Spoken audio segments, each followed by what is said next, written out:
Hey, welcome back to the Steep and part two of Kittysploit. So I appreciate you joining us here.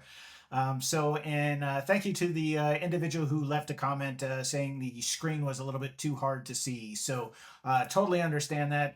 Again, it depends on what system you're on or how you're viewing this, but it is a Retina display. So the good news is if you have it on a mobile phone, you could just tip that sideways from portrait to landscape mode.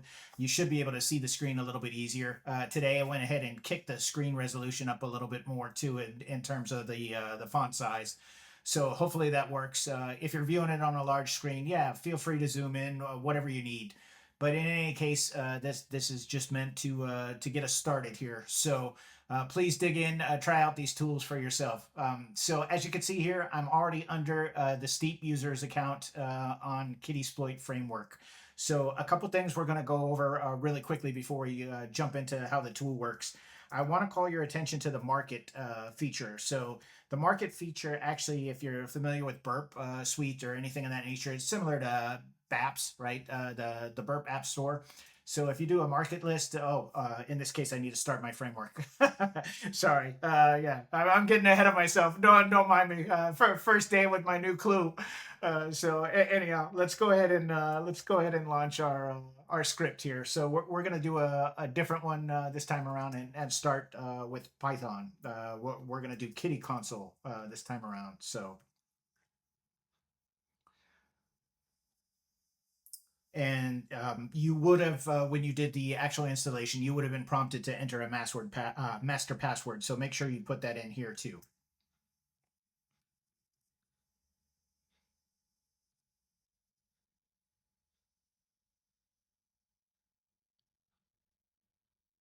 And hopefully I didn't fumble finger that. I did. All right, let's try it again.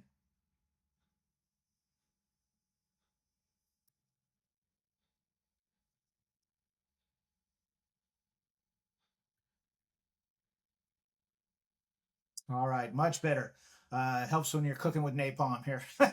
Okay, so now we're at the main menu, right? The Kittysploit console itself here, and you can see all the available modules and whatnot, and how many are actually accessible.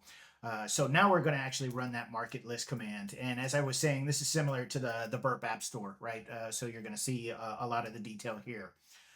So, and this may just take a second, depending upon your system. My system is relatively fast, but sometimes it does get a little bit tangled up.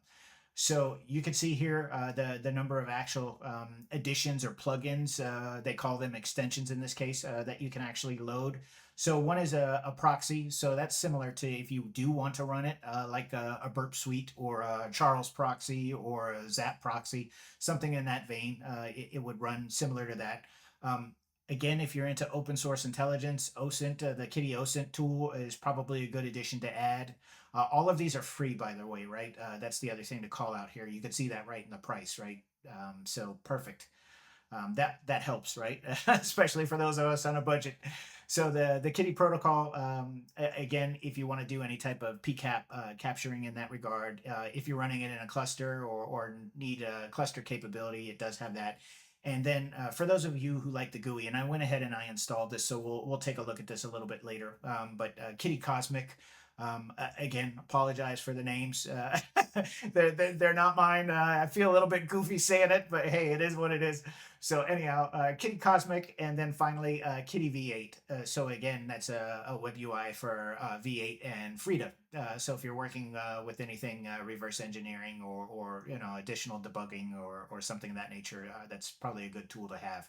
So when you actually do this, you want to do a market install and then the name of the tool. So in this case, I've already actually installed Kitty Cosmic, so we'll see what it tells me, right? But if I hit that, it's going to go through and say, hey, installing. So in this case, it told me it's already installed from the local path, so I know I've downloaded it. Now, if you haven't downloaded anything before, it will actually prompt you to either register or log in. And when you register, it's just creating a free account for yourself. There's nothing, there's no cost or credit card or anything that it requires. It just gets you logged in so you can actually download that. And I'm sure it's just so they know who's downloading their software. But that being said, once we're ready, Again, we'll kind of clear the screen here with Control L. Hopefully that works, and it does, right? So you can continue to use some of your shortcuts here within Kittysploit as well. It's not going to get interrupted by that whatsoever. So the next thing I want you to do is take a look at workflows. And the beautiful thing about any of these subcommands is if you're not familiar with them, you actually can enter the command and then the subcommand and get help detail out. And the beautiful thing about this, it gives you some examples. So, and we're going to take this first example, right? The workflow with the dry run, so you can kind of see how that works. So we'll give it a second here, and you're more than welcome to run this against your own website, provided you have permission, right? You definitely need to have permission, so don't get carried away. In this case, I am targeting my own website, so not as big of a deal. But again, please, you are only as good as your integrity in this business, so make sure that you are honorable and respectful of the terms and conditions for the location that you live and reside in. All right, enough lecture. Let's switch back here. So in this case, it's just going to be alldeckedout.com. And you can see here, it doesn't really take any type of protocol, so I don't have to pass in HTTPS. It's bright enough to just grab it from a domain name. And then we're going to do a dry run. Oh, it helps if you spell run properly. And we'll go ahead and hit enter.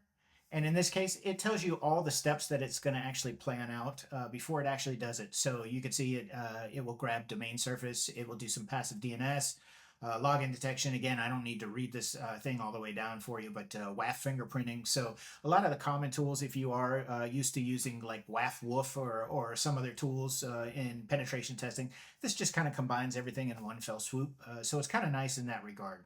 So now if we're ready, just so you can see kind of how this works, we're going to back this out and take out the dry run. So this should run now against our target live. And you'll see a lot more detail. So now it's actually resolving DNS records and kind of identifying that. So we have two start of authority records or 2A records. We've got 2 mail records, 2 neighbors server records, and then 4 text records. So good stuff here. We'll just let this go ahead and do its thing. And I know it's ridiculous to listen to people talk nonstop, so I'm just going to pause here for a second and have you kind of take a look at the screen. I'll jump in with anything that needs further explanation, but by all means.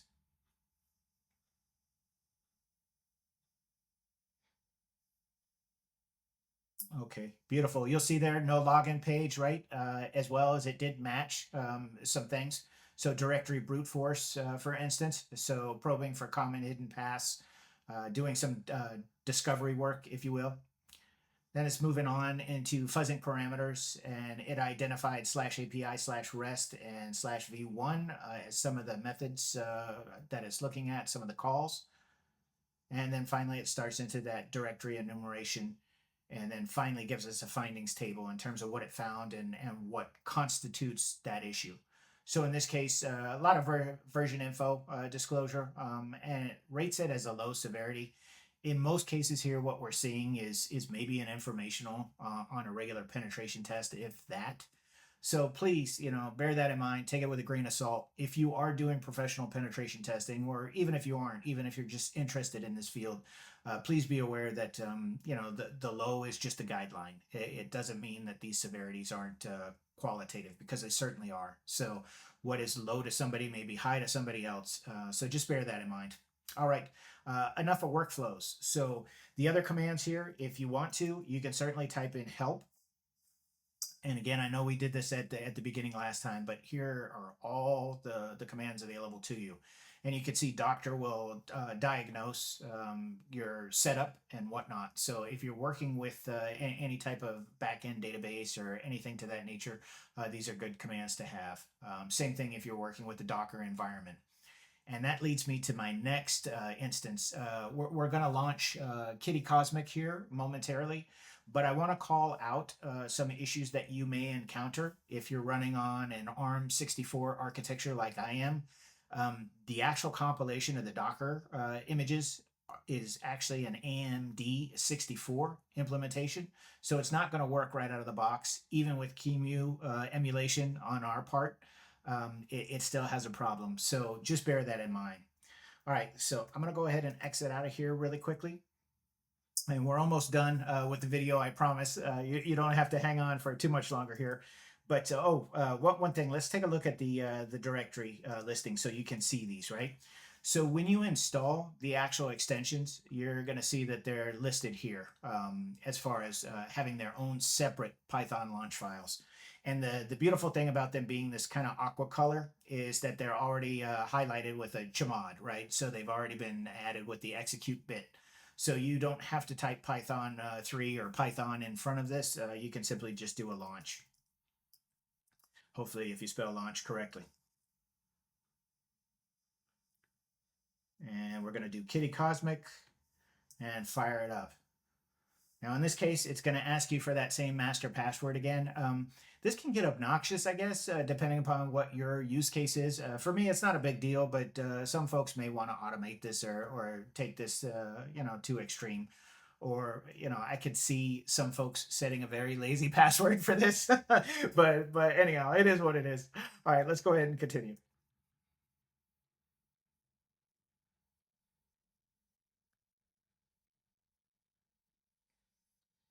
Okay. Beautiful.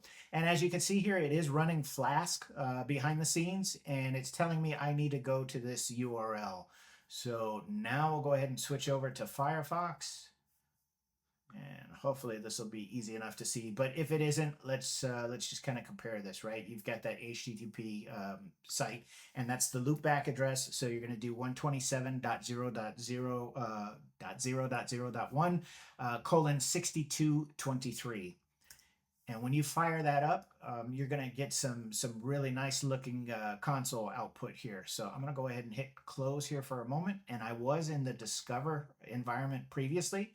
I was trying to troubleshoot that for y'all so we could get that squared away. But unfortunately, this is what you'll see if you run it in an ARM64.